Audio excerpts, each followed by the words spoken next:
Welcome back, dear friends. Before we begin, I would love to know where in the world you are listening from tonight.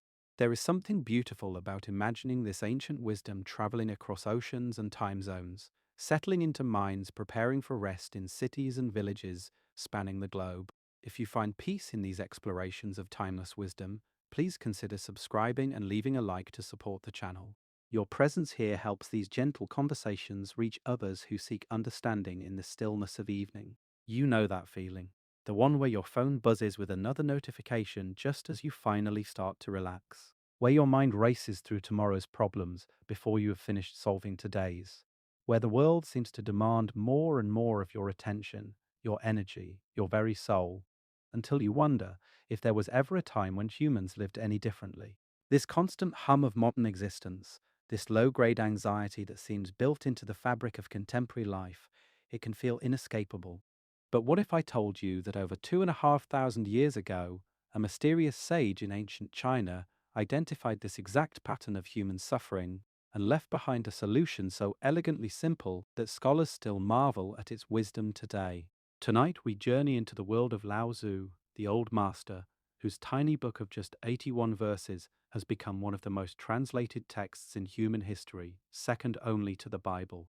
His philosophy offers something our overstimulated, always on world desperately needs: a path back to inner peace, a way of moving through chaos without being consumed by it, and a profound understanding of how to align ourselves with the natural flow of existence rather than constantly fighting against it. But here is what makes our journey tonight particularly intriguing. Almost everything about this man remains shrouded in mystery. We are not entirely certain when he lived, whether he was one person or several, or where he went after writing his masterpiece. What we do know is that his words have echoed through the centuries, offering comfort to the anxious, wisdom to the confused, and peace to the restless. And, perhaps, by the end of our time together, his insights will guide you gently toward the rest you seek. Let us begin where all good stories begin, with a question. Who was Lao Tzu? The honest answer is that we do not know with absolute certainty. His very name is not a name at all, but an honorific title meaning old master or venerable teacher. This in itself tells us something important about how the ancients viewed wisdom. They cared less about the personality of the teacher and more about the truth of the teaching. In our age of personal branding and self-promotion, this anonymity feels almost radical. Here was someone who offered the world transformative wisdom and then essentially said, "Do not focus on me. Focus on the way." According to the earliest biographical account we have, written by the historian Sima Qian around 100 BCE, Lao Tzu was born with the personal name Li in the village of Kuren in the southern state of Chu, which corresponds to the modern Henan province in China. He is said to have lived during the 6th century BCB, making him a contemporary of another towering figure in Chinese philosophy, Confucius. The accounts tell us he served as the keeper of the archives at the royal court of the Zhou dynasty, a position that would have granted him access to centuries of accumulated wisdom, ancient texts, and historical records. Imagine spending your days surrounded by the collected knowledge of an empire, scrolls upon scrolls of insight from generations past, recording the triumphs and failures of rulers, the teachings of earlier sages, the rhythms of seasons and stars. This access to ancient wisdom appears to have shaped Lao Tzu profoundly. Where others might have seen in these records a blueprint for gaining power and managing affairs of state, Lao Tzu seems to have perceived something far deeper. He saw the patterns underlying all human activity, the ways that striving often defeats itself, how the soft overcomes the hard over time, how emptiness makes space for fullness. The archives became his meditation hall, and from their yellowed pages emerged a philosophy that would transform how humans understand their relationship to the universe. But something happened that caused this keeper of records to lose faith in the world around him. The Zhou dynasty, once a beacon of cultural achievement, had entered a period of decline. Corruption spread through the court like mold through bread. Warfare plagued the various states. The old values seemed to crumble as ambitious men grasped for power without regard for virtue or the well-being of common people. Lao Tzu watched as the civilization he had dedicated his life to preserving in archives began to consume itself from within. And so he made a decision that would change everything. both for him and for us across the millennia. He decided to leave it all behind. But before we follow him on that fateful journey westward, we must pause to consider one of the most famous encounters in the history of philosophy. Whether it actually happened as described or grew into legend over the centuries, the meeting between Lao Tzu and Confucius captures something essential about two very different approaches to human flourishing. One that still echoes in debates we have today about how to live well. Confucius, who was building his own philosophical system based on ritual, proper conduct, and hierarchical social relationships, sought out the old master to ask him about the rights. In Confucian thought, correct behavior, knowing exactly how to act in every social situation, was the foundation of a harmonious society. There were proper ways to greet superiors, specific rituals for mourning, elaborate codes governing relationships between parents and children, rulers and subjects. Confucius believed that if everyone simply learned and followed these patterns, peace would naturally result. The encounter did not go as Confucius expected. According to the accounts, Lao Tzu looked at this younger philosopher, so earnest in his pursuit of the proper way to do things, and offered a rebuke that must have cut to the bone. "Get rid of your arrogance and your many desires," he said. "Your pretentious manner and excessive ambition, these are of no benefit to you. The men you speak of and their bones have already rotted. Only their words remain." When a gentleman is in tune with the times, he rides the chariot. When he is out of tune, he makes his way dishevelled as he is. I have heard that a good merchant hides his goods and appears to possess nothing, and that a gentleman of great virtue assumes the appearance of ignorance. We can imagine Confucius standing there, perhaps for the first time in his life, at a complete loss for words. Here was a man who seemed utterly unconcerned with the elaborate social structures Confucius was so carefully building. Here was someone who suggested that appearing ignorant might be wisdom, that hiding one's treasures, rather than displaying them, might be the path of the truly worthy. It contradicted nearly everything Confucius had been teaching. When Confucius returned to his disciples after the meeting, they were eager to hear what advice he had offered the old master, but Confucius could not speak of giving advice. Instead, he told them something remarkable. "I know that birds can fly, fish can swim, and animals can run. Whatever runs can be trapped. Whatever swims can be caught in a net. Whatever flies can be brought down with an arrow. But a dragon riding the clouds into the heavens, that is quite beyond my comprehension. Today I have seen Lao Tzu. He is like a dragon." Consider what Confucius was saying. Here was one of the greatest minds of his era, a man who had influenced Chinese civilization for thousands of years, confessing that he encountered something he could not grasp. Lao Tzu operated on a level that exceeded ordinary categories. Like a dragon, an auspicious creature of Chinese mythology that moves between heaven and earth, between the visible and invisible realms, the old master seemed to embody a way of being that defied conventional understanding. He could not be trapped, caught, or brought down by the usual methods of intellectual engagement. He was simply beyond. This encounter illuminates the fundamental difference between two approaches to wisdom that still resonate today. Confucius asked, "How should we behave?" Lao Tzu pointed toward a deeper question. Who are we before all these rules about behavior? Confucius sought to perfect human conduct. Lao Tzu invited humans to discover what they already were beneath all their conditioning. Confucius wanted to build a better society through proper relationships. Lao Tzu wondered whether the constant building and striving might itself be the problem. Neither approach is entirely wrong. There is value in understanding social obligations and in cultivating virtue through proper behavior. But Lao Tzu perceived that rules alone would never reach the deepest sources of human suffering. You could follow every ritual perfectly and still be miserable inside. You could achieve every external marker of success and still feel that gnawing emptiness that wakes you at 3 in the morning. The problem was not that people lacked proper instructions. The problem was that they had lost touch with something far more fundamental, the natural way of being that requires no instruction at all. After this legendary encounter, and perhaps after many more years watching civilization continue its decline, Lao Tzu made his choice.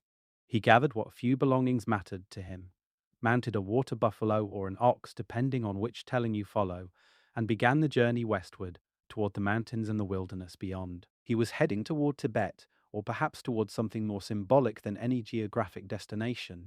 He was leaving the world of human striving, with its politics and posturing, its endless debates about the right way to do things. He sought the simplicity of nature, the silence of the mountains, the peace of a life lived in accordance with the Tao rather than the endless demands of society. The journey took him to the Hangu Pass, a narrow mountain gateway that marked the edge of the known world.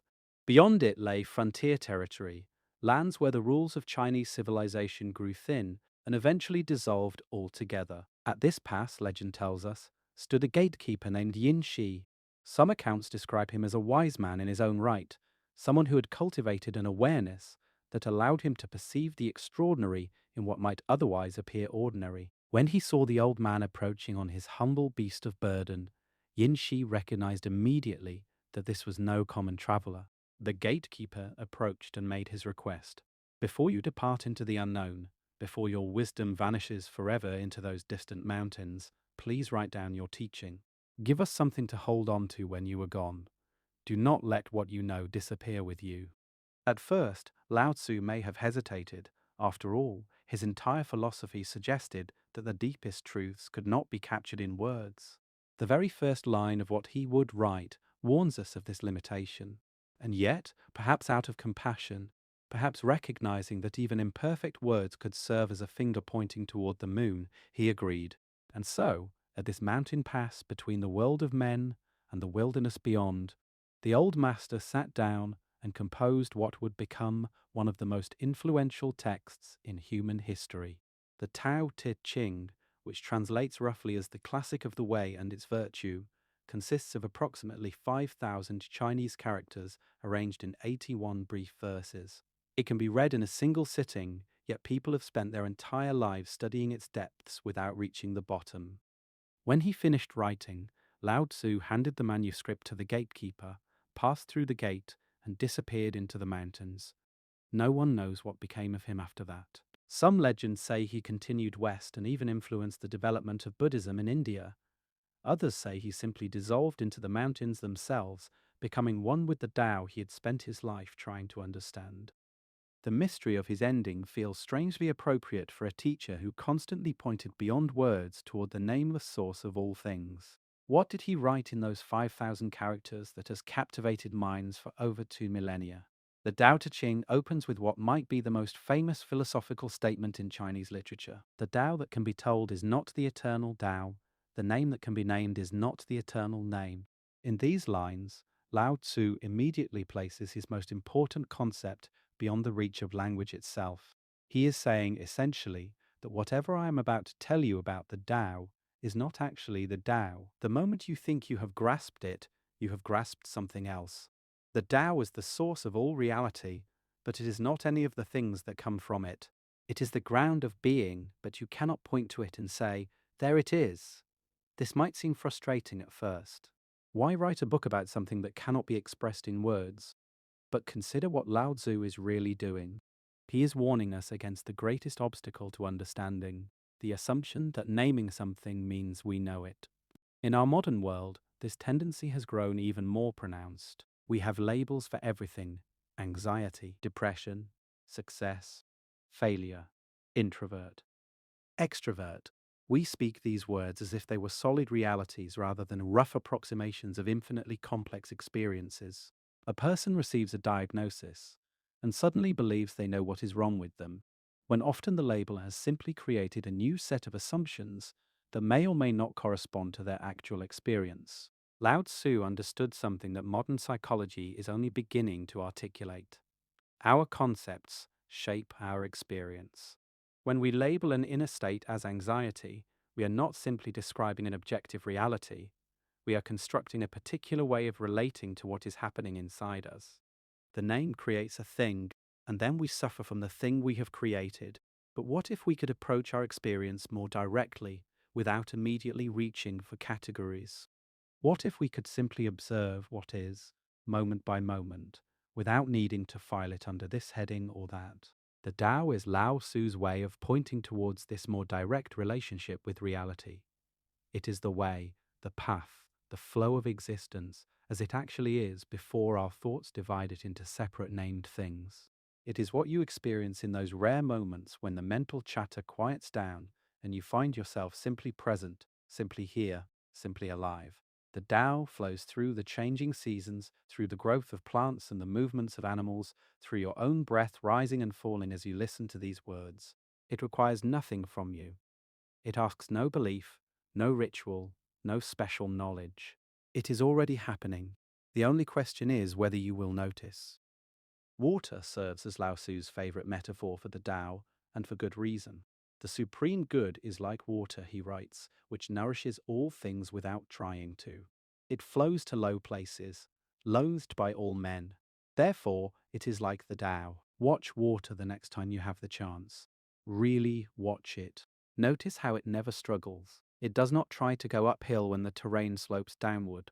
It does not resist the rocks in its path, but flows around them, under them, eventually wearing them smooth through patient persistence. It seeks the lowest places, the positions of humility that ambitious people avoid. And yet, given enough time, water has carved the Grand Canyon.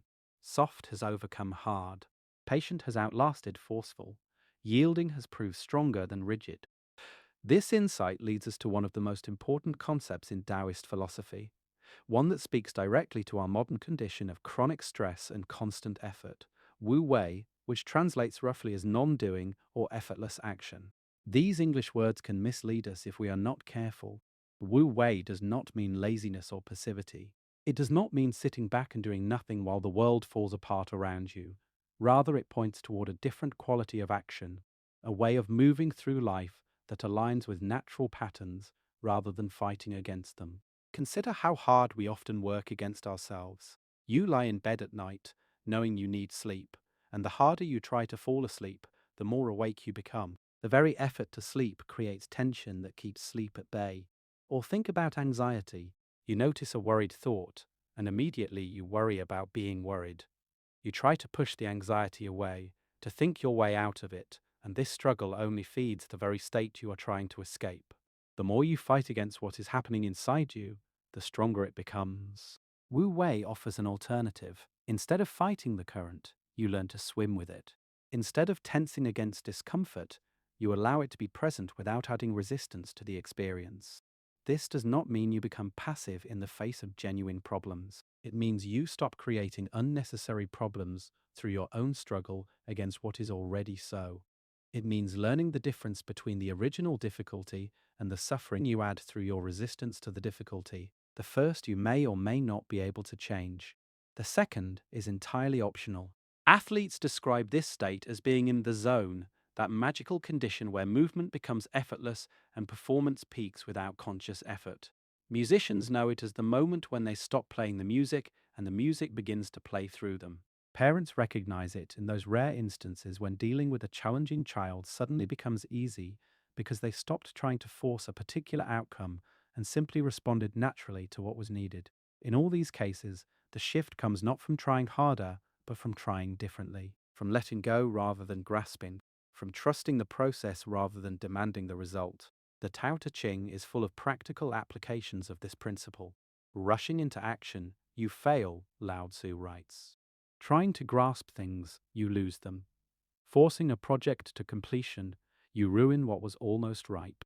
Can you remain still and tranquil until the right action appears spontaneously? This does not mean never acting.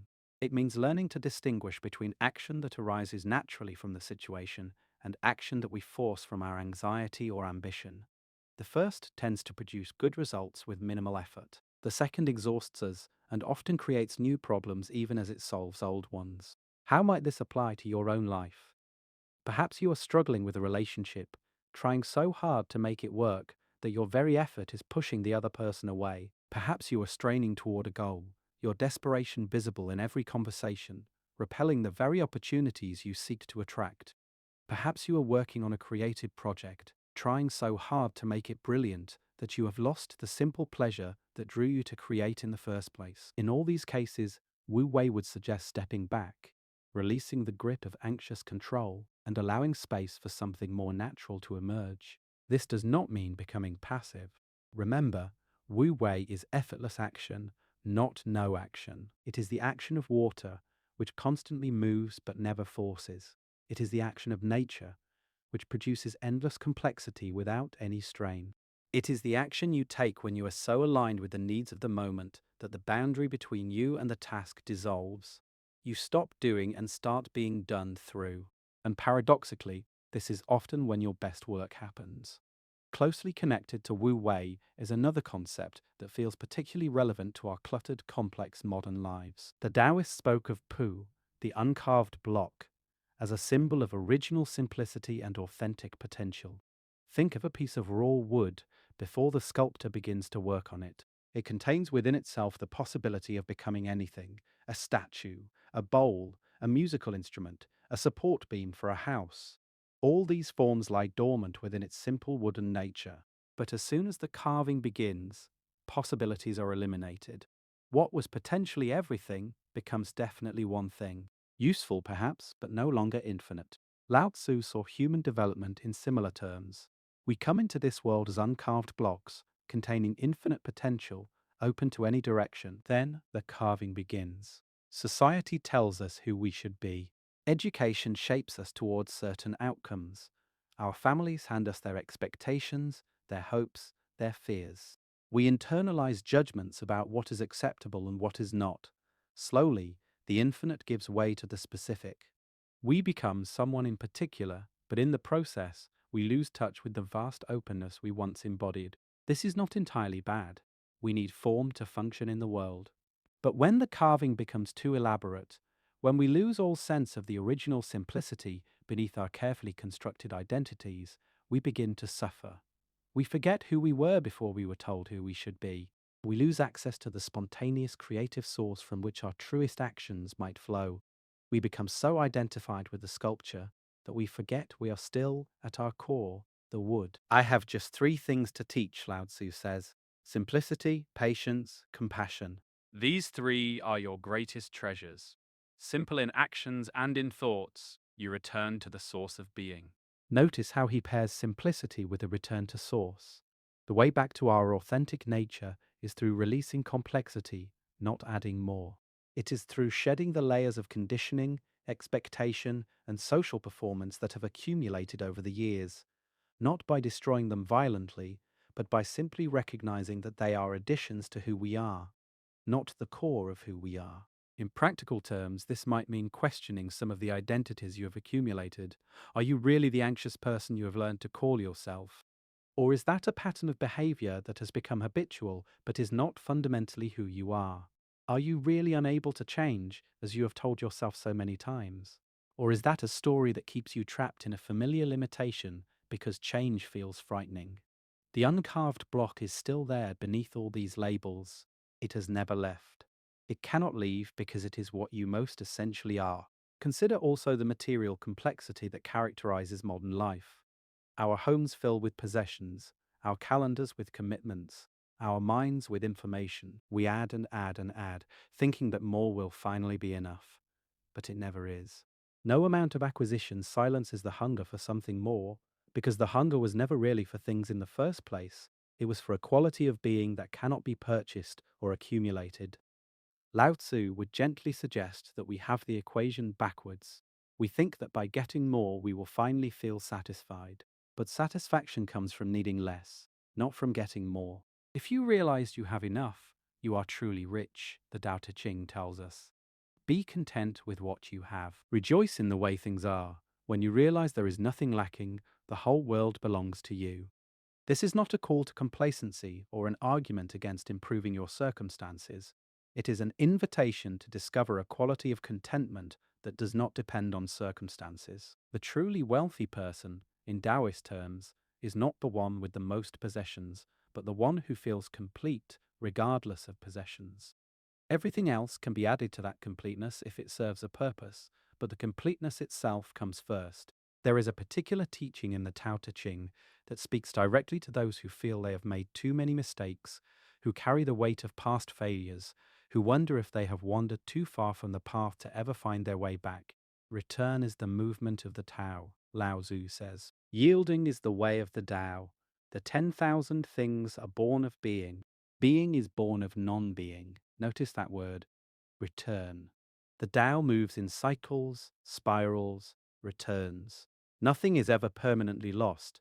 because everything eventually circles back. The river that flows to the sea rises as vapor, forms clouds, falls as rain, and feeds the river once more. The leaves that fall and decay become the soil from which new leaves emerge. In nature, there are no permanent departures, only transformations. If you feel you have lost yourself, if you feel you have strayed from who you were meant to be, the Tao suggests that you have not gone anywhere from which return is impossible. The uncarved block is still there, beneath however many layers of conditioning and mistake and confused choice you have accumulated. You have not killed your authentic nature, you have only forgotten it. And what is forgotten can be remembered. What is lost can be found. What has wandered can return. This is different from the psychology of improvement that dominates our culture.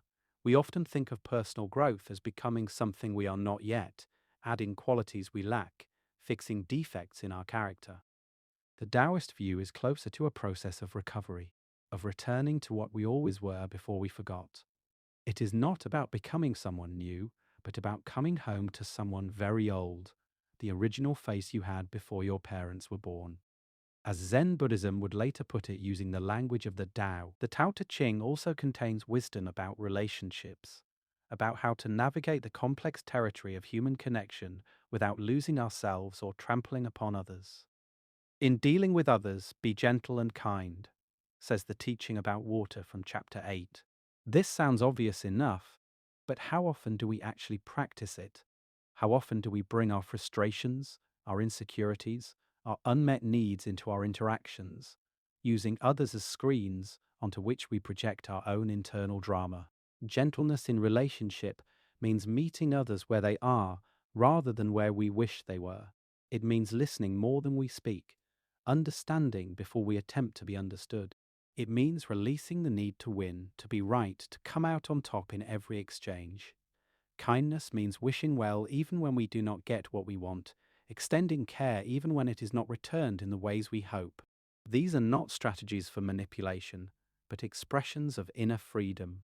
When you are secure in yourself, when you are not dependent on others for your sense of worth, you can afford to be gentle. You can afford to be kind.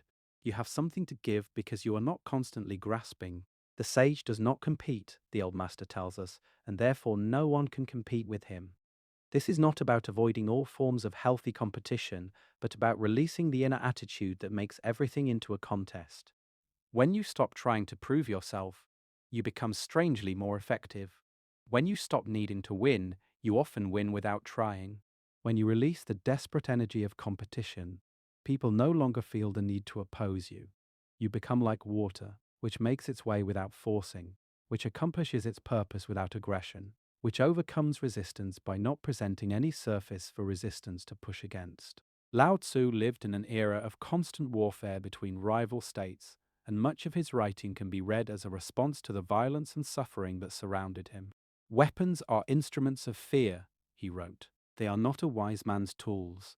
He uses them only when he has no choice. Peace and quiet are dear to his heart, and victory no cause for rejoicing. If you rejoice in victory, then you delight in killing. If you delight in killing, you cannot fulfill yourself. This is not naive pacifism, but a clear-eyed recognition of what violence really costs. Even when force is necessary, even when there is no other option, the wise person takes no pleasure in it. They do what must be done and then return to peace as quickly as possible. They do not celebrate victory because they understand that what has been won through violence has also been lost in some essential way. In our own lives, we face small wars every day, conflicts with colleagues, disputes with family members, battles within our own minds. The Taoist approach to these struggles is not to escalate but to de-escalate, not to meet force with force, but to seek the soft path of resolution. This is not weakness, but strategy. It is recognizing that most conflicts arise from misunderstanding, insecurity, and fear, not from irreconcilable differences. When you approach conflict with gentleness, you often discover that the other person was not really your enemy at all. They were simply afraid, just like you. They were simply protecting themselves, just like you. And in that recognition, the ground for genuine resolution appears. If you realize you have enough, you are truly rich, the Tao Te Ching tells us. Be content with what you have. Rejoice in the way things are. When you realize there is nothing lacking, The whole world belongs to you. This is not a call to complacency or an argument against improving your circumstances. It is an invitation to discover a quality of contentment that does not depend on circumstances. The truly wealthy person, in Taoist terms, is not the one with the most possessions, but the one who feels complete regardless of possessions. Everything else can be added to that completeness if it serves a purpose, but the completeness itself comes first. Now let us turn to one of the most famous and widely recognized symbols to emerge from Chinese philosophy, one that contains within its elegant simplicity an entire worldview. Yin and Yang, the dark and light halves of the circle, the eternal dance of complementary opposites. You have likely seen this symbol countless times, perhaps on jewelry, on flags, even on tattoos. But have you really understood what it is trying to tell you? The origins of the concept are surprisingly humble. The earliest uses of the terms yin and yang referred simply to the shady and sunny sides of a mountain. When the sun rose in the morning, one side of the mountain received light, while the other remained in shadow. As the sun moved across the sky, the line between light and dark shifted. What was yin became yang. What was yang became yin. The Chinese peasants who first made this observation were not philosophizing abstractly. They were simply describing what they saw. But in that simple observation lay the seed of a profound understanding. Everything in nature follows this pattern of duality and transformation. Day gives way to night gives way to day again. Summer yields to winter yields to summer. Activity alternates with rest, waking with sleeping, expansion with contraction. Nothing remains forever in one state. Change is the one constant, but change follows patterns. The yin and yang symbol captures this dynamic perfectly. The two halves are not static, but appear to be flowing into each other. And notice the small dots. Each half contains the seed of its opposite. In the fullness of yang, yin is already beginning. In the depth of yin, yang is already stirring. What does this mean for us as we try to live well in a complex world? First, it suggests that we should expect fluctuation rather than fighting against it. We will have productive periods and fallow periods. We will feel energetic and then we will feel tired. We will experience success and setback, connection and solitude, expansion and contraction. None of these states is permanent, and none is more real than its opposite. The problem arises when we cling to one side and reject the other. Modern life seems to worship yang energy. Activity, production, growth, achievement, brightness, speed. We celebrate those who work endless hours and view rest as something for the weak or lazy. We push for constant expansion in our careers, our wealth, our social networks, our influence. Yang, yang, yang, until we wonder why we feel exhausted, depleted, burnt out. We have violated the fundamental rhythm of existence. We have tried to be all light with no shadow, all motion with no stillness, all doing with no being. The Taoist correction is not to swing entirely to yin, to withdraw from all activity into passive contemplation. That would simply be another form of imbalance. The correction is to restore rhythm. There is a time to act and a time to be still, a time to push forward and a time to consolidate, a time to gather and a time to release. Wisdom lies in recognizing which time is which. This is the skill of appropriate timing that Taoist sages cultivated through careful observation of nature and deep listening to their own inner states. In your own life, you might ask yourself, where have I fallen out of balance? Am I all action with no reflection? All work with no rest, all giving with no receiving. Or perhaps the opposite, all thinking with no doing? All rest with no challenge, all receiving with no contribution. Neither extreme serves you. The Tao flows between them, touching both shores of the river but belonging entirely to neither. The yin-yang symbol also teaches something about our judgments. We tend to label certain experiences as good and others as bad, seeking to maximize the first and eliminate the second, but the symbol suggests that each contains the other. Your failures may contain the seeds of future success. Your successes may contain the seeds of future problems. The very thing that seems worse today may turn out to have been the beginning of something better. You cannot know in the moment. Wisdom counsels patience and humility in our judgments. An old Chinese parable illustrates this point beautifully. A farmer's horse ran away, and his neighbors came to commiserate. "What terrible luck," they said. "Maybe," replied the farmer. The next day the horse returned, bringing with it 3 wild horses. "What wonderful luck," said the neighbors. "Maybe," replied the farmer. The following day, the farmer's son tried to ride one of the wild horses, was thrown, and broke his leg. "What terrible luck," said the neighbors. "Maybe," replied the farmer.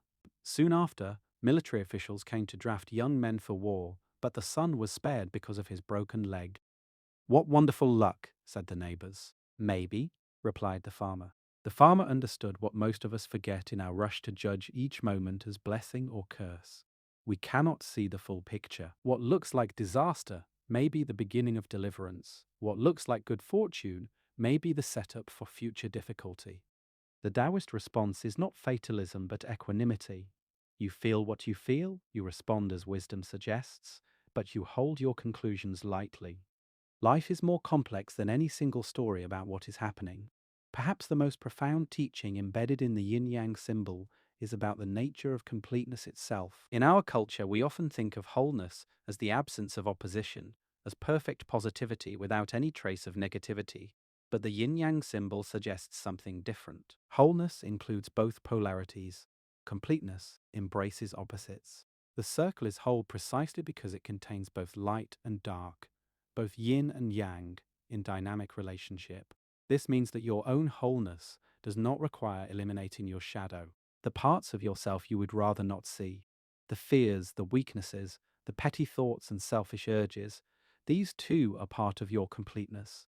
Not to be indulged, perhaps, but not to be denied either. The more you try to be only light, the stronger your shadow becomes, because you have forced it underground, where it operates without your awareness. The more you deny your yin, the more unconsciously it controls you. Integration, not elimination, is the path to wholeness. A person who has made peace with their own darkness is less dangerous than one who denies having any. They know their capacity for harm and watch for it. They recognize their weaknesses and compensate for them. They are humble because they have seen what lives inside them, and they are compassionate because they know that the same things live inside everyone else. This is the mature fruit of understanding yin and yang, not perfection but integration, not purity but wholeness, not denial of darkness but conscious relationship with it. Let us return now to the metaphor of water, for it has more to teach us. Chapter 8 of the Tao Te Ching elaborates 7 virtues we can learn from this softest of elements. In dwelling, be close to the land. In meditation, go deep in the heart. In dealing with others, be gentle and kind. Stand by your word. Govern with equity. Be timely in choosing the right moment. Water exemplifies all of these qualities in its natural behavior. It stays low, close to the ground that others spurn. It finds the deepest channels, the hidden passages. It touches everything gently, supporting rather than forcing. It remains true to its nature regardless of conditions. It distributes itself evenly, flowing to wherever it is needed most. And it knows timing, freezing in winter, flowing in spring, evaporating in summer, falling as rain when the conditions call for it. Nothing in the world is as soft and yielding as water, Lao Tzu writes. Yet for dissolving the hard and inflexible, nothing can surpass it. The soft overcomes the hard, the gentle overcomes the rigid. Everyone knows this is true, but few can put it into practice. Think about the Grand Canyon, that mile-deep gash in the earth that leaves visitors speechless with its immensity. It was not carved by explosive force or violent earthquakes, but by the patient flow of water over millions of years. The Colorado River simply persisted. Day after day, century after century, it kept flowing. The rock, for all its apparent hardness, could not resist forever. This is the Taoist understanding of strength. Real power is not aggressive, loud, or forceful. Real power is patient, persistent, and soft. It does not confront obstacles directly, but works around them, under them, through them, given enough time. When you face an opponent who cannot be beaten by force, water shows you another way. Yield, bend, flow around. Keep moving. Eventually, even the mightiest resistance crumbles before such persistence. In your own struggles, whether with difficult people, challenging circumstances, or your own stubborn patterns, consider the way of water. Stop trying to force outcomes. Stop meeting hardness with hardness. Find the path of least resistance, not because you are weak, but because you are wise. Let time do some of the work. Trust that persistence matters more than power. And remember that the soft substance you feel yourself to be may be stronger than you realize. Water also teaches us about humility. It always seeks the low places, the positions that proud people avoid. We spend so much energy trying to rise above others, to achieve the high ground, to be seen as superior. But Lao Tzu suggests that this very striving undermines us. The more you try to elevate yourself, the more exhausting life becomes. The more you grasp at status and recognition, the more fragile your position. But if you are willing to take the low road, to serve rather than be served, to listen rather than lecture, you find a kind of security that cannot be taken from you. No one can knock you down when you are already on the ground. This is not weakness, but a different kind of strength. It is the strength of someone who no longer needs external validation to feel worthy. It is the freedom of someone who has released the endless competition for status and approval. It is the peace of someone who finally understands that their value does not depend on being better than anyone else. In the low place, you find rest. In the humble position, you find power. This is the paradox of water. There is another aspect of water wisdom that the old master explored with particular depth. Water takes the shape of whatever container holds it. Pour it into a square vessel, and it becomes square. Pour it into a round one, and it becomes round. It does not lose itself by adapting to circumstances. It simply becomes whatever the situation requires while remaining, always and forever, water. This adaptability is what allows water to go anywhere, to reach places that rigid things can never access.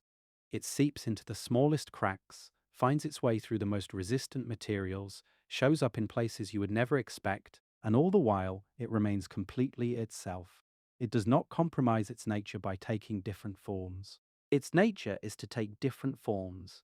There is a teaching here for how we might move through our own lives. We often think we must choose between staying true to ourselves and adapting to circumstances. Either we hold rigidly to our positions and risk breaking, or we abandon our principles and risk losing ourselves. But water shows us a third way. Be formless enough to fit any container, yet never lose your essential nature. Adapt to circumstances without being defined by them. Flow around obstacles without becoming what you are flowing around. This is particularly relevant in our age of identity politics and tribal belonging. We are constantly pressured to define ourselves, to pick a side, to wear our positions like armor. But Lao Tzu would ask, who are you beneath all those positions? What remains when you strip away the labels and the tribes?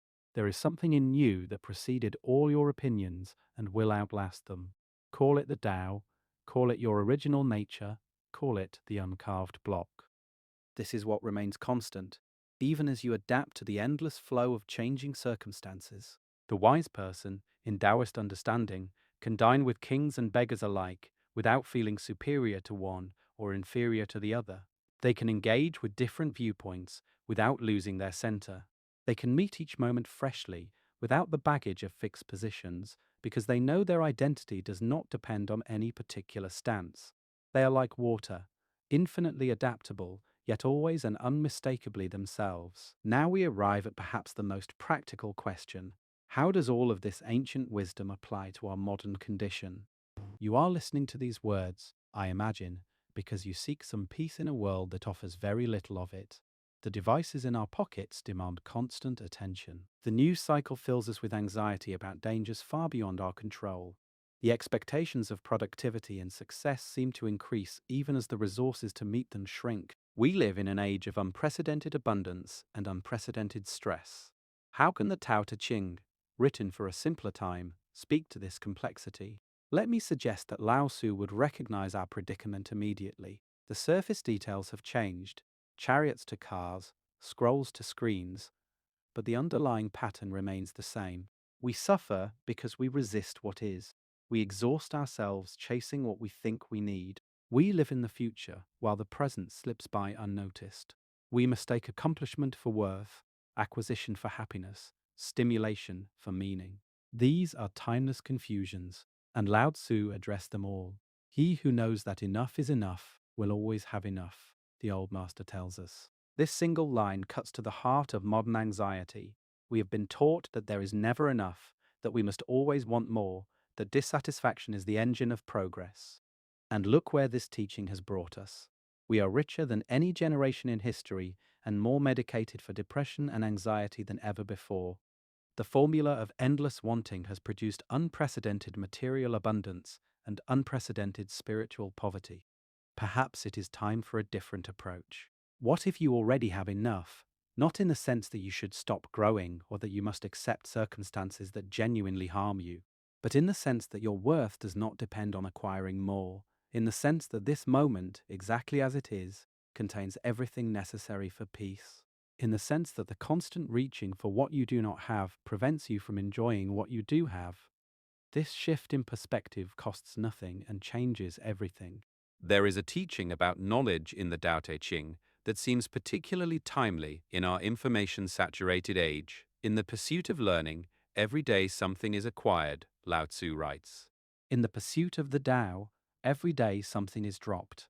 Less and less is done until non-action is achieved. When nothing is done, nothing is left undone. This seems to contradict everything our culture values. We celebrate acquisition, accumulation, the constant adding of more skills, more knowledge, more credentials, more connections. Our resumes grow like tumors, bulging with achievements we cannot even remember. But Lao Tzu points in the opposite direction. The way to wisdom is not through adding, but through subtracting. It is not about learning more, but about releasing what no longer serves. The child is overwhelmed by too much stimulation. The student is confused by too many theories. The expert becomes rigid with too much certainty. In each case, less would be more. Simplicity would serve better than complexity. This does not mean we should stop learning or that knowledge is worthless. It means that there is another kind of wisdom that learning can actually obstruct. Call it intuition, call it direct knowing, call it the wisdom of the body or the heart. This wisdom does not come from books or courses. It comes from clearing away the clutter that prevents you from perceiving what is already there. It comes from silence rather than noise. It comes from not doing rather than doing. Many of us are so full of ideas about how things should be that we cannot see how they actually are. We approach each moment through layers of concept and expectation, comparing what is to what should be, what was to what will be. And in this constant mental activity, the raw freshness of direct experience gets lost. We do not taste our food because we are thinking about something else. We do not see the person in front of us because we are seeing our ideas about them. We do not feel our bodies because we are lost in our heads. The Taoist practice of dropping, of releasing, of emptying is not about becoming stupid, it is about becoming present. It is about clearing a space in the crowded room of the mind where something new can arise. It is about returning to the simplicity that sees clearly because it is not obscured by the fog of concepts. Lao Tzu would also recognize our addiction to mental activity. We think endlessly, compulsively, not because thinking is always useful, but because we do not know how to stop. The mind spins stories about what might happen, what should happen, what should have happened differently. It replays conversations, prepares arguments, manufactures problems that do not yet exist. And all this mental activity masquerades as productivity, as prudence, as necessary work. But most of it creates suffering without creating value. Most of it takes us away from the only moment in which life actually happens. Stop thinking and end your problems, the Tao Te Ching advises. This sounds almost absurdly simple, yet how often do we manage it? The thinking mind has become our constant companion, so familiar that we mistake its voice for who we are. But Lao Tzu suggests that beneath the chatter lies something far more real. Call it awareness, call it presence, call it the uncarved block. It is the quiet knowing that does not need words. It is the stillness that was there before the first thought arose and will remain after the last thought fades. You do not need to destroy thinking.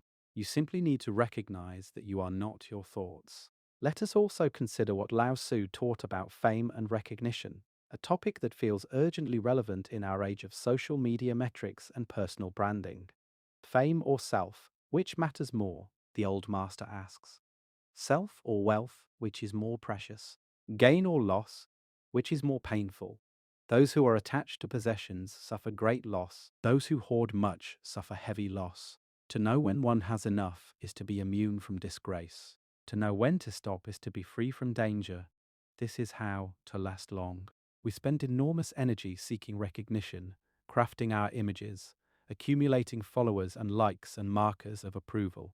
But Lao Tzu asks a simple question. Is this making you happy? Is the constant performance actually serving your deepest well-being? Or is it creating a new kind of prison, one where you are never free to be yourself because you are always playing a role for an audience? The person who needs recognition is never at rest. They are always monitoring how they are perceived, adjusting their presentation, anxious about what might threaten their image. Every criticism wounds, every failure becomes a catastrophe. Their sense of worth is held hostage by the opinions of others, which are always shifting and can never be controlled. Compare this to someone who no longer needs external validation. They can speak freely because they are not calculating effect. They can fail openly because failure does not define them. They can be wrong without being destroyed. They have something better than fame. They have peace. This is what Lao Tzu means by knowing when one has enough. It is not about renouncing all ambition, but about releasing the desperate grasping that turns normal desires into obsessions. Want recognition if it comes naturally. Enjoy success when it arrives. But do not stake your well-being on outcomes you cannot control. Do not let your sense of worth depend on things that can be taken from you. Find the self that remains when all the achievements are stripped away and rest there. That is the only foundation that cannot be shaken. This is where meditation practice becomes valuable, not as a religious obligation, but as practical training. When you sit quietly and observe your mind, you discover directly what Lao Tzu was pointing toward. Thoughts arise without your permission. Emotions come and go. Sensations flicker through the body, and behind all of this activity, there is an awareness that watches without being disturbed. This awareness does not struggle, it does not resist. It does not demand that reality be different than it is. It simply perceives, peacefully present with whatever appears. The more you contact this deeper stillness, the less you are controlled by the surface turbulence of thoughts and emotions. You begin to respond rather than react. You find that problems which seemed enormous while you were caught up in thinking about them often dissolve on their own when you simply observe them without commentary. You discover that most of your suffering was optional, added by your resistance to experience, rather than intrinsic to experience itself. There is a method the Taoist sages used that does not require formal meditation at all. It is simply the practice of asking throughout your day, can I notice the space around my thoughts? Can I sense the stillness beneath my activity? Can I feel the presence that is always here, even when circumstances are difficult? These questions are not answered intellectually. They are answered by a shift of attention, a turning inward, a remembering of what is always forgotten in the rush of daily life. And each time you remember, even for a moment, you strengthen the muscle of awareness. You make it more likely that you will remember again. Do not mistake this for passivity. The sages of the Tao were not inert. They acted in the world, often with great effect, but their action arose from stillness rather than from agitation. They moved when movement was called for and rested when rest was appropriate. They responded to actual circumstances rather than to imagined fears. Their lives exemplified what Wu Wei really means, not doing nothing, but doing without forcing, acting without anxious grasping at outcomes, serving without depleting. The Tao Te Ching speaks frequently about the difference between those who have and those who do not have this quality of stillness at their center. A person of true virtue is not conscious of virtue, Lao Tzu says. Therefore, they have virtue.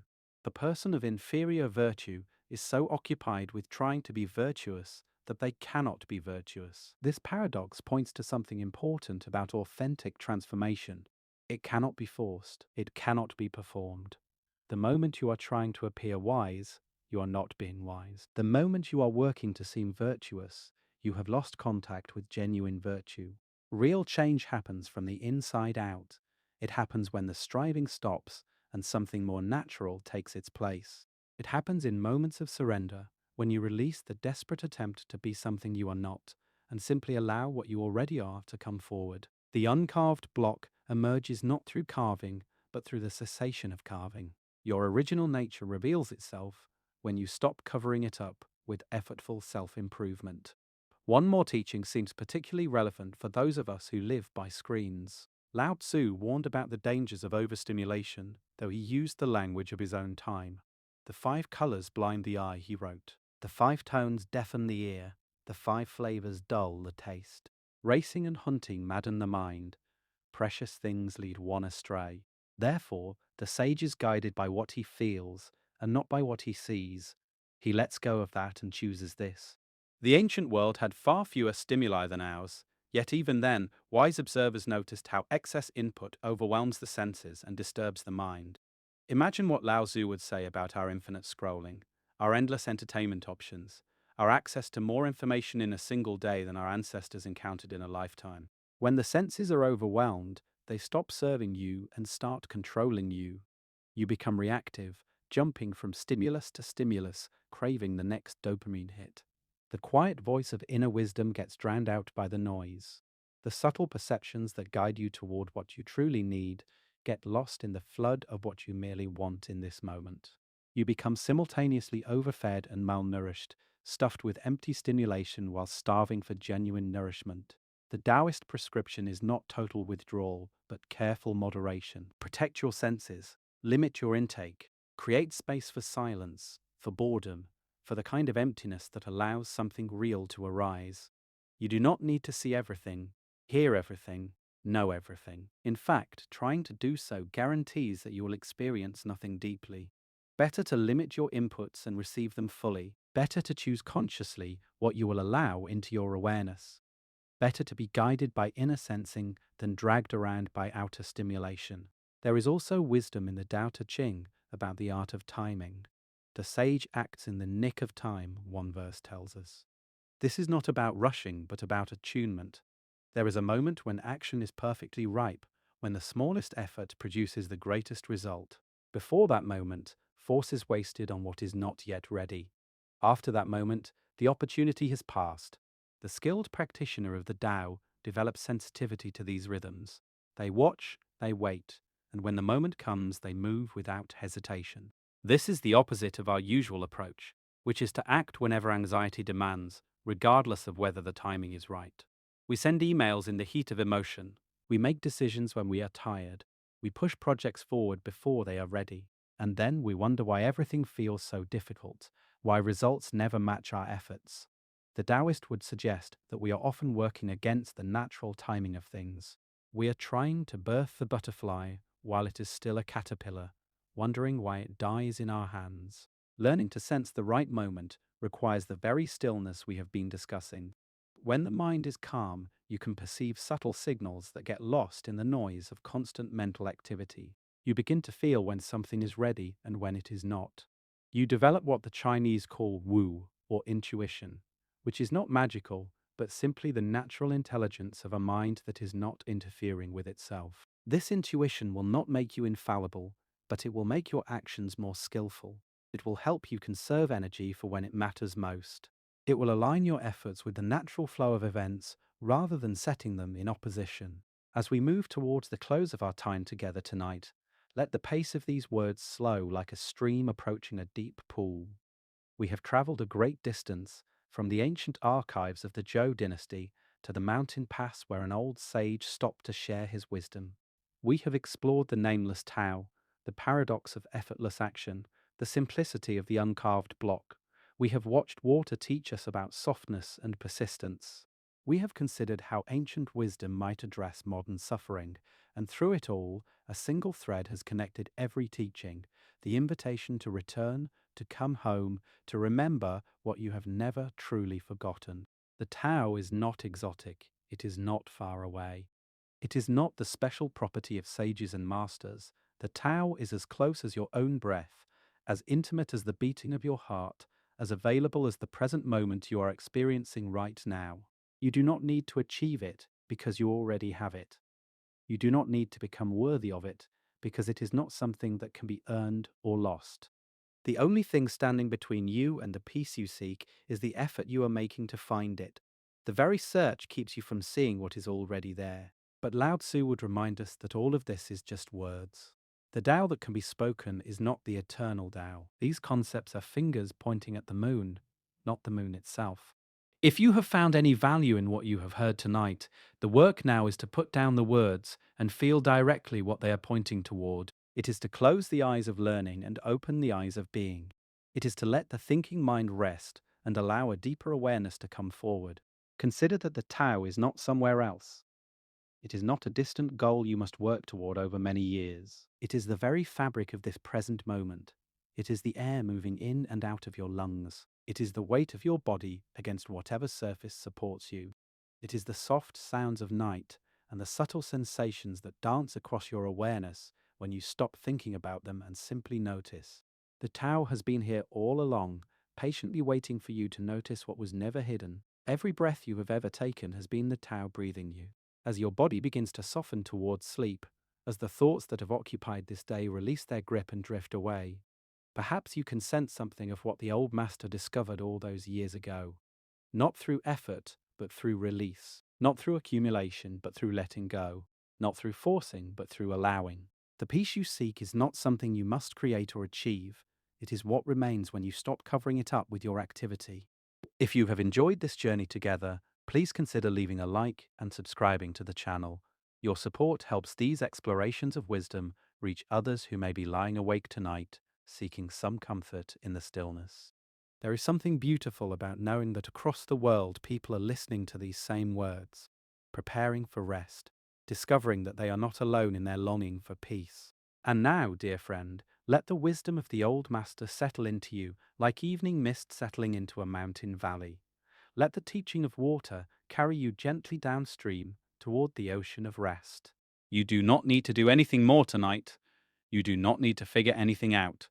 All the complexities that seemed so pressing will still be there tomorrow, but for now they can wait. For now, there is only this breath, only this moment, only this timeless peace that was waiting for you before you were born and will remain long after you are gone. The Tao flows through all things, through the mountain and the stream, through the stars wheeling overhead and the earth turning beneath you. It flows through your very being, has always flowed, will always flow. You were never separate from it, though sometimes you forgot. But tonight, remembering, you can rest in what you have always been. Like the sage vanishing into the western mountains, you disappear into sleep, carried by the way that needs no path, the truth that needs no words, the peace that passes understanding. But before we reach that final surrender to sleep, let us linger a little longer in the gentle light of this ancient wisdom. There is more the old master wished to share, more that might serve you in the days to come. Consider how Lao Tzu understood the nature of true strength.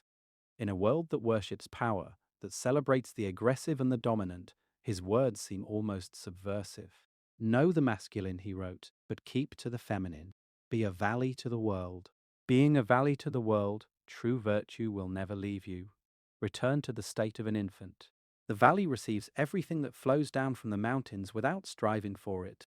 The infant makes no effort to be lovable, yet evokes tenderness from everyone who encounters it. There is a power in receptivity, in vulnerability, in the willingness to yield.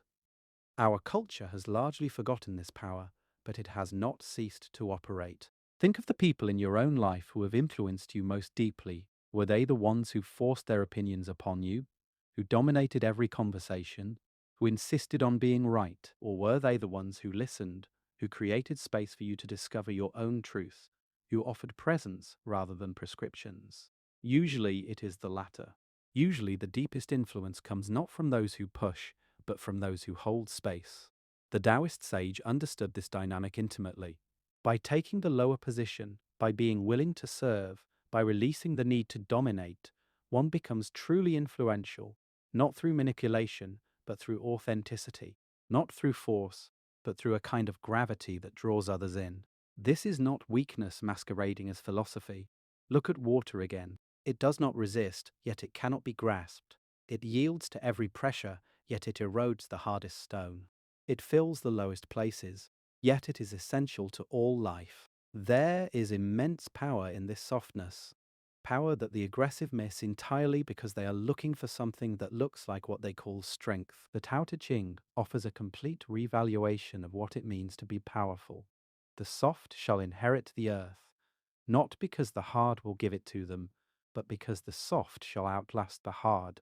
Lao Tzu also spoke at length about leadership, about how rulers might govern in accordance with the Tao. While few of us rule nations, all of us exercise some form of leadership in our lives, whether as parents, managers, teachers, or simply as people who influence others through our words and actions. The principles he taught apply at every scale, from the governance of an empire to the management of a household to the leadership of one's own inner world. When the master governs, he says, the people are hardly aware that he exists. Next best is a leader who is loved. Next, one who is feared. The worst is one who is despised. The best leader facilitates results that the people themselves take credit for. They say, "We did it ourselves." This is the highest form of leadership because it empowers others rather than creating dependence.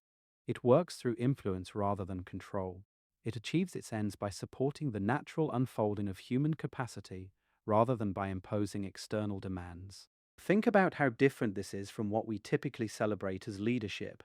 We admire the visionary CEO who transforms industries through sheer force of will. We celebrate the politician who commands attention and demands obedience. We look for leaders who will tell us what to do, who will take charge, who will assert themselves over circumstances and people alike. But Lao Tzu saw the shadow side of this approach. The leader who dominates creates followers who depend on domination. The leader who forces outcomes creates a world where force is the only currency. The leader who makes everything about themselves prevents others from discovering their own power. The Taoist leader is more like a gardener than a general. A gardener does not command the plants to grow. A gardener creates conditions, provides water and sunlight, removes weeds and pests, and then trusts the plants to do what plants naturally do.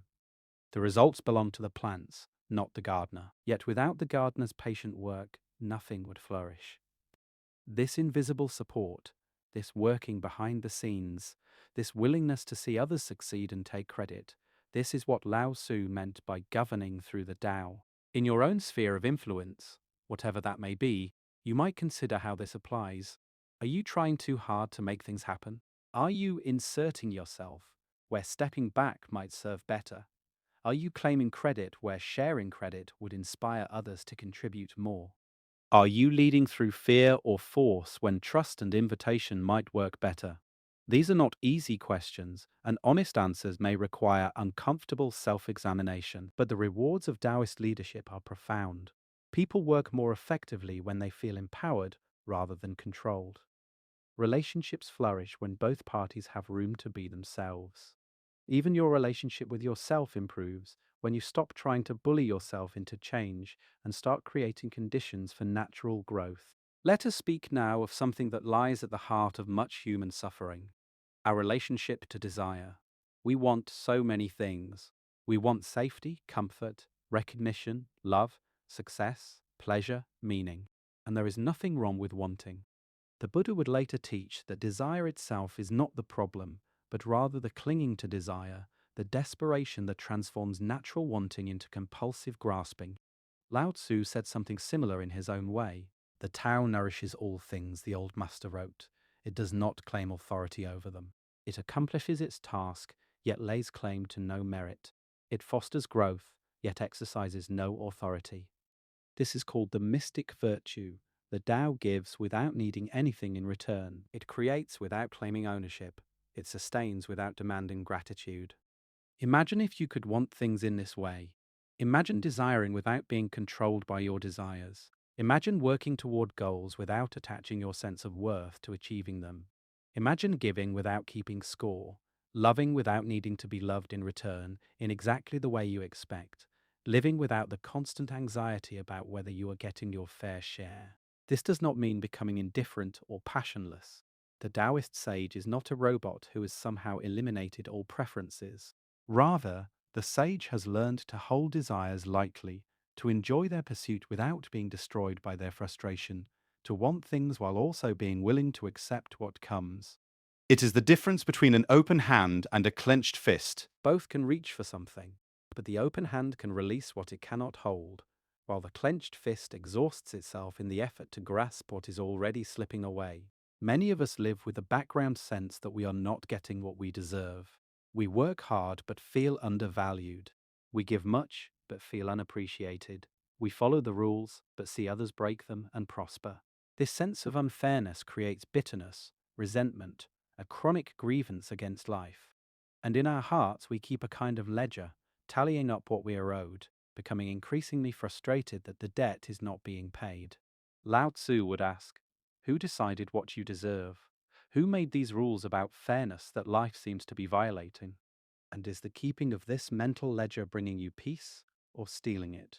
The Tao does not keep score. The river does not resent the rocks that redirect its flow. The tree does not hold a grudge against the wind that bends its branches. Nature simply responds to conditions as they are, moment by moment, without comparing them to how they should be according to some ideal standard. There is a profound freedom in this approach. When you stop measuring life against expectations, you can finally start experiencing life as it actually is. When you release the demand that reality conform to your preferences, you can engage with reality on its own terms. This is not resignation, but liberation. Another teaching of the Tao Te Ching that feels increasingly relevant in our polarized age concerns the nature of truth and argument. The sage does not argue, Lao Tzu says. Therefore, he is beyond reproach.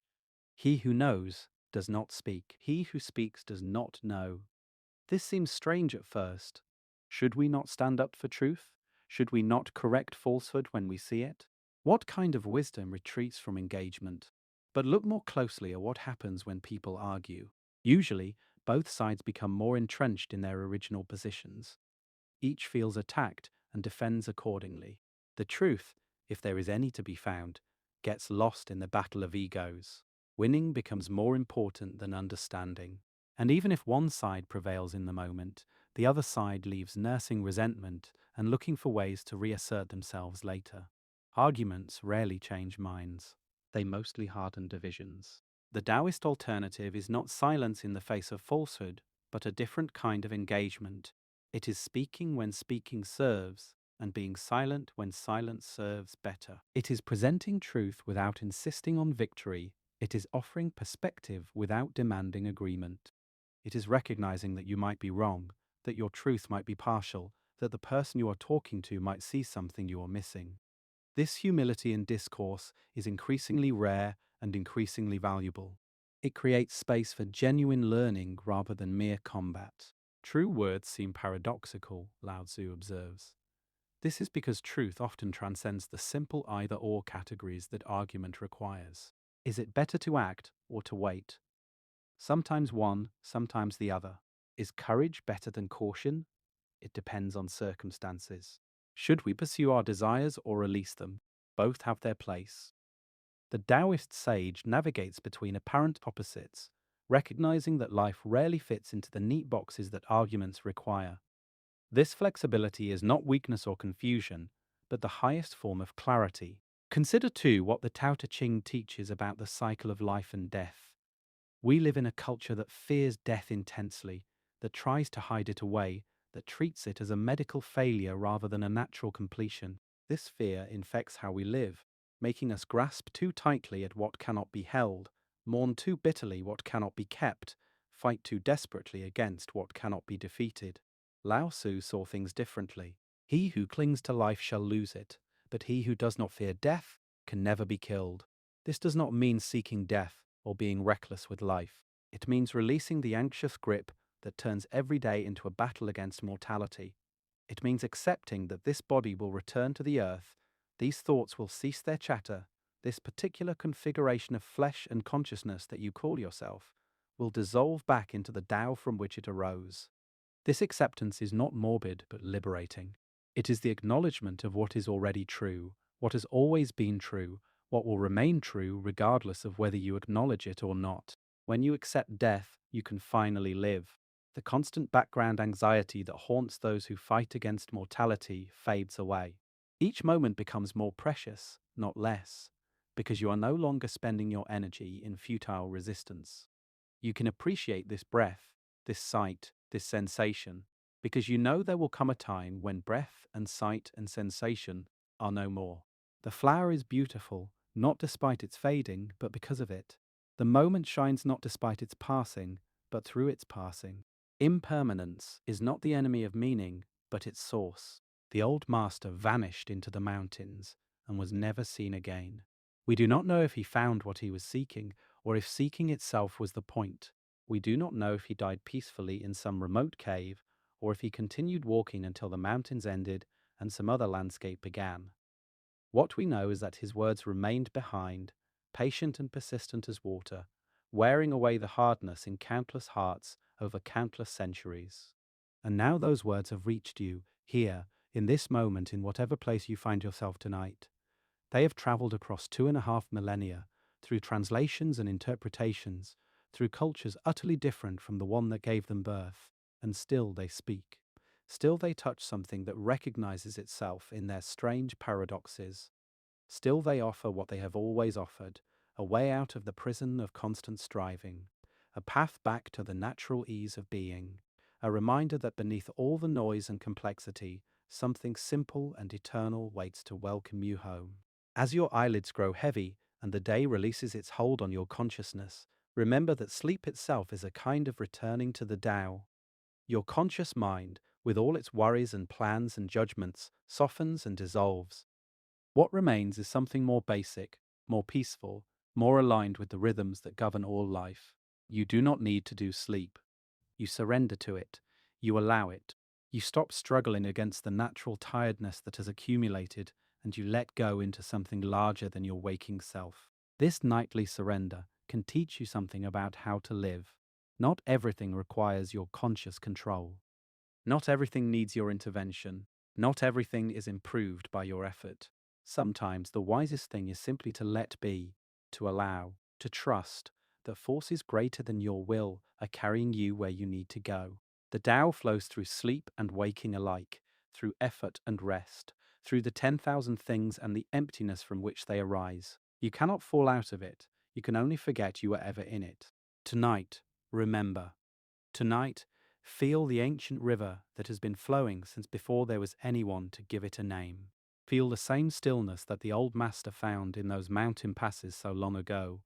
Feel the peace that passes understanding because it was never a product of the understanding mind.